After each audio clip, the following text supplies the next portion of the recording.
That was a good win for us. I thought it was a complete effort on the mound, defense and offense. And, it started off a little rough and shaky. I thought Jacob Schaefer really settled himself down. And I was telling Mike up there in the interview on the radio that sometimes you get in that situation where things happen so quick. You got to make a decision if you're going to have some patience and trust someone or make a move and then start running a lot of pitchers out there. And I'm glad from a coaching staff standpoint, we said, hey, we want him to get out there and keep getting his feet wet. And he did a heck of a job after that first inning. You give up 2 runs and 4 hits, and then you only limit them to one hit the rest of the way from a pitching staff standpoint. I thought Jacob, Bryce, Hunter, and Adam all threw the ball really, really well. We continue to just play great defense behind our pitching staff, a lot of really big plays in clutch situations, and then just answering back in the first inning with 2 runs and then taking the lead in the second. And then I just thought our offense was just outstanding the whole night. A lot of hard hit balls. We did a lot of good things. We used a short game. We moved the ball and just got some big hits, but just a really good, complete game win against a very, very, very good program. Coach, Brant mentioned it earlier on Twitter. Some of the ECU fans were saying, we haven't been hit like this all season long. Are they still in signs? Obviously, that's not the case. But, how were you guys able? Best offensive approach I've seen from you guys barreling up baseballs from top to bottom in the lineup tonight. I think to my knowledge, we definitely didn't have signs. There was no trash cans being beat or anything like that. But I just thought it's just kind of a culmination of we continue to just keep working. And, you get a couple things happen early in the game. It gets contagious a little bit from a hitting standpoint. And I thought our guys just did a great job. We ended up with about 6 or 7 strikeouts, I think, but I just thought we battled at the plate. We laid off some tough pitches, and then when we got pitches to hit, we really squared them up tonight and put some good swings on the baseball. You kind of touched on it with Jacob in terms of just leaving him out there through that. But you guys didn't even send anybody to the bullpen to start getting warm or anything. Is there anything in particular about him as a guy and a player that gave you the confidence he was going to work through that and figure it out?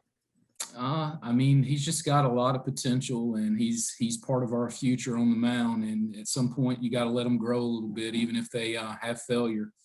And I'll be honest with you, I kind of looked down to Coach Myers and said, hey, we need to get anybody. And he just kind of ignored me. And so I took that as no, we don't need to go to anybody or even get anybody moving. But, Jacob just really stepped up big for us, gave us a quality start against a quality team in a good big midweek game. And just proud of his effort tonight. It seems like, Coach, for you guys, obviously, you have your cornerstones in the bullpen like Braden and guys like Adam Smith. But, how much confidence have you guys grown in, Bryce Cota and Hunter Hodges, 2 guys that are fairly fresh to the program, and, you're going to them in critical situations this season? Yeah, as we got into that 5th and 6th inning, we were kind of thinking Bryce Cota and Braden Gorham to kind of get us to at least the 7th or the 8th. And then we obviously had Hunter and Adam waiting. Once we kind of got past a certain point, Braden tends to not come back as well as other guys. And we know we got a weekend series with 18 innings on Saturday. So we want to have him healthy and strong. So we felt like Bryce could do what he did and then go straight to Hunter to kind of get us out of that last inning in the 7th. And then, a good 8th inning by Hunter and then a solid 9th by Adam. So just a lot of confidence in those guys. We obviously got some more guys that we have confidence in, but once you kind of get to that point of the game, you kind of go to the guys that are ready to get those final outs for you. A win like this kind of brings a new level of attention to the program. Is that something, these guys felt like they were being ignored nationally or anything like that? Or is that even something that they've worried about? Nah, it's a great win against a ranked team.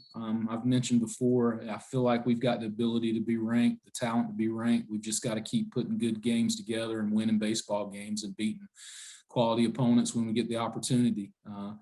we got to get ready and go start a conference weekend. And I told our guys, we're going to celebrate tonight, just, without doing anything crazy, but then we got to get back into getting prepared for William and Mary, because the way our conference is set up, we need to win the South Division to get that first round bye in the conference tournament. And the way you do that is you come ready every weekend, and you're prepared, and you get after it when you have those opportunities. But a great win is if we keep building our resume as the season progresses, this win's going to help us out down the road, because I firmly believe that East Carolina is a top 10 program this year, and very well could be a national seed at the end of the year. And so this win will look pretty good on a resume if we can keep adding some more wins as we keep moving forward.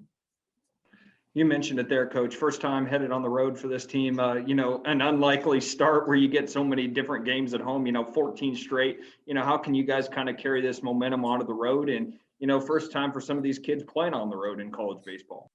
Yeah, it'll be a new experience for us, because it'll be our first COVID road trip where we have to get tested again before we leave on Friday, and then our buses and things like that, the seating arrangements are all different, and we got to spread out and do a lot of different things. And it'll be different, but we've been kind of building up and talking about it, and letting the guys know what the road trips are going to look like, just so it's not a surprise when we take off on Friday. But we'll have another team meeting tomorrow at practice and go over a few things. But a lot of times getting on the road, you kind of brings your team closer together. I wish we could take everybody, but with the pandemic and with roster limitations and things like that, when you travel, we're not going to be able to take everybody, but we'll still have a great opportunity to take a large amount of our team. And I think it'll be a good bonding experience and something that we're looking forward to, and, go up there and hopefully win a series.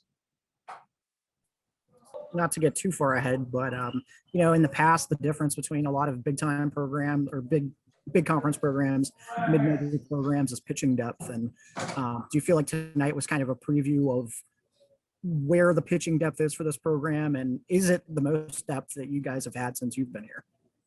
Yeah, I mean, we do have a lot of depth now. A lot of that's just because of some of the guys having extra years and having a bigger roster that the NCAA's allowed us. But I think we've done a really good job recruiting the last several years, and we've got a couple recruiting classes already ready to come in the next couple years too, that I think our pitching has got a chance to be really good. And you want to try to develop that fourth and fifth starter that gives you a chance midweeks and things like that, where you don't just have to have a pin day where you send 8 or 9 guys out there. But I think we can do a lot of different things, and got different guys that can fill some roles. But just looking forward to our guys keep working and having a quality weekend coming up in conference.